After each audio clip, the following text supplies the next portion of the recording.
Hello friends, welcome to my channel. आज के video में हम इस तरीके का ब्यूटीफुल मोहरी डिज़ाइन बनाने वाले हैं, जिसे आप अपनी स्लीव पर या फिर अपने प्लाजो, सलवार और पैंट की मोहरी पर बना सकते हैं। तो चलिए फ्रेंड्स, हम आज का वीडियो शुरू करते हैं। सबसे पहले हमें डोरी बनानी होगी, जिसके लिए मैंने यहाँ पर 1.5 इंच की चौड़ाई पर इस तरीके से तिरछे फैब्रिक पर लाइन ड्रॉ कर ली है। अब हम इन पट्टियों को इस तरीके से कट कर देंगे। पट्टियों को कट करने के बाद अब हमें उसे सीधी तरफ से इस तरीके से फोल्ड करना है और यहाँ पर 1 फुट से भी कम मार्जिन लेना है और सिलाई लगा लेनी है। इसी तरीके से हम सभी पट्टियों में किनारी पर सिलाई लगा लेंगे। किनारी पर सिलाई लगाने के बाद अब हमें इसे अपनी सीधी तरफ पलटना होगा, जिसके लिए मैं यहाँ पर इस तरीके से लूप टर्नल टूल की मदद से पट्टी को सीधी तरफ पलट रही हूँ। यहाँ पट्टी पर आगे की तरफ से इस तरीके से हम फैब्रिक को कट कर देंगे, जिससे पट्टी को सीधी तरफ पलटने में आसानी होगी। इसी तरीके से हम अपनी सभी डोरियों को अपनी सीधी तरफ पलट लेंगे। अब हमें डोरी में से 3.5 इंच की डोरियों को इस तरीके से कट कर लेना है।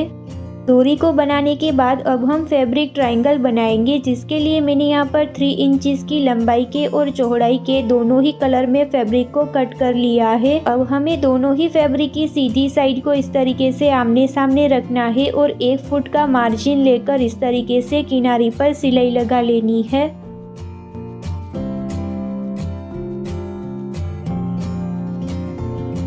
इसी तरीके से हम सभी फैब्रिक में किनारी पर 1 फुट का मार्जिन लेकर सिलाई लगा लेंगे।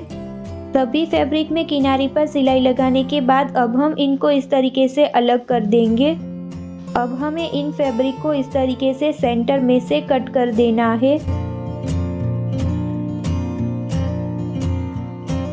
सभी टुकड़ों को इस तरीके से सेंटर में से कट करने के बाद अब हमें ऊपर से इस तरीके से फैब्रिक को कट कर देना है, जिससे इसका जो शेप है वो अच्छे से इस तरीके से बाहर आ जाएगा।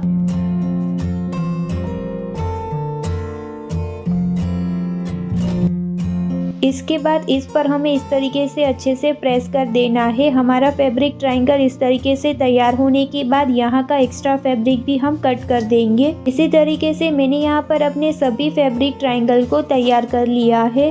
अब हमें इन्हें अपनी मोहरी में अटैच करना होगा, जिसके लिए मैंने यहाँ पर अपनी स्लीव की कटिंग इस तरीके से कर ली है। अब हमें हमारी स्लीव की मोहरी को अपनी रॉन्ग साइड पर इस तरीके से फोल्ड करना है और किनारी पर सिलाई लगा लेनी है।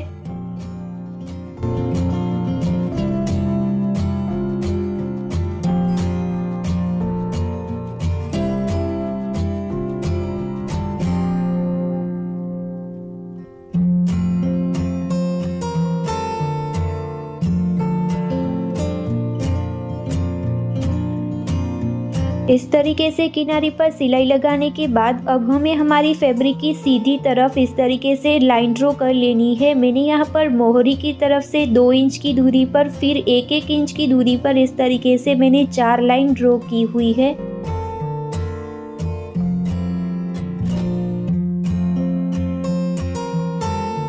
इस तरीके से लाइन को ड्रॉ करने के बाद अब हमें जो सबसे ऊपर वाली लाइन है उससे इस तरीके से फैब्रिक को अंदर की तरफ हम इस तरीके से फोल्ड करेंगे और यहाँ पर हम 1 फुट का मार्जिन लेंगे और इस तरीके से सिलाई लगा लेंगे। इस तरीके से हम 3 लाइन पर सिलाई लगाएंगे, जिससे हमारा जो पिनटेक्स डिज़ाइन है वो तैयार होगा।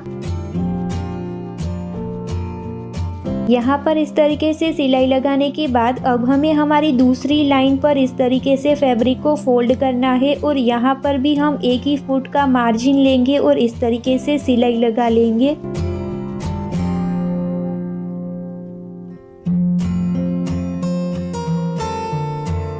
दूसरी लाइन पर सिलाई लगाने के बाद इसी तरीके से हम तीसरी लाइन पर भी फैब्रिक को फोल्ड करेंगे और 1 फुट का मार्जिन लेकर यहाँ पर भी सिलाई लगा लेंगे।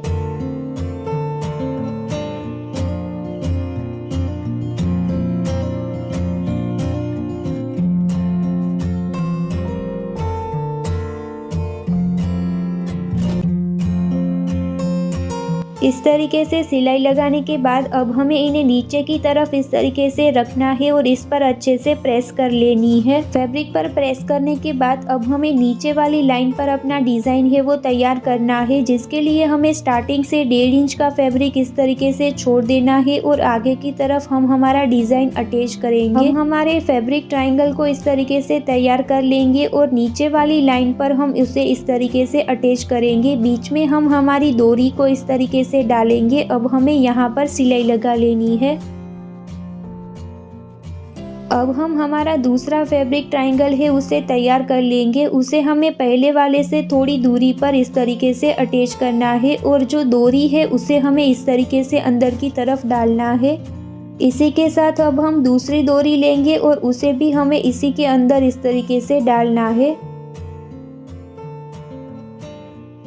यहाँ पर इस तरीके से सिलाई लगाने के बाद अब हमें हमारे तीसरे फैब्रिक ट्रायंगल को तैयार करना है। उसे भी हमें इसी लाइन पर यहाँ पर थोड़ी दूरी पर इस तरीके से रखना है और इसी तरीके से हम आगे की तरफ हमारा डिजाइन है वो तैयार करते जाएंगे।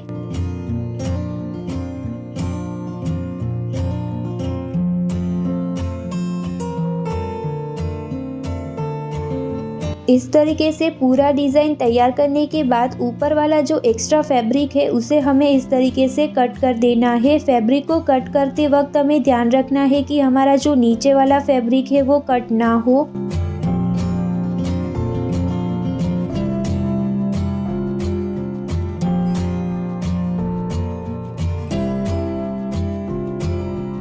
एक्स्ट्रा फैब्रिक को इस तरीके से कट करने के बाद अब हमारी जो ऊपर वाली लाइन है उससे हम फैब्रिक को इस तरीके से फोल्ड करेंगे और जहां पर हमने सिलाई लगाई हुई है वहां पर हम फैब्रिक को इस तरीके से सेट करेंगे और यहां पर हम इस तरीके से सिलाई लगा लेंगे। यहाँ पर इस तरीके से सिलाई लगाने के बाद अब हम ऊपर की तरफ एक सिलाई लगाएंगे जिससे यह वाला फैब्रिक है वो बैठ जाए।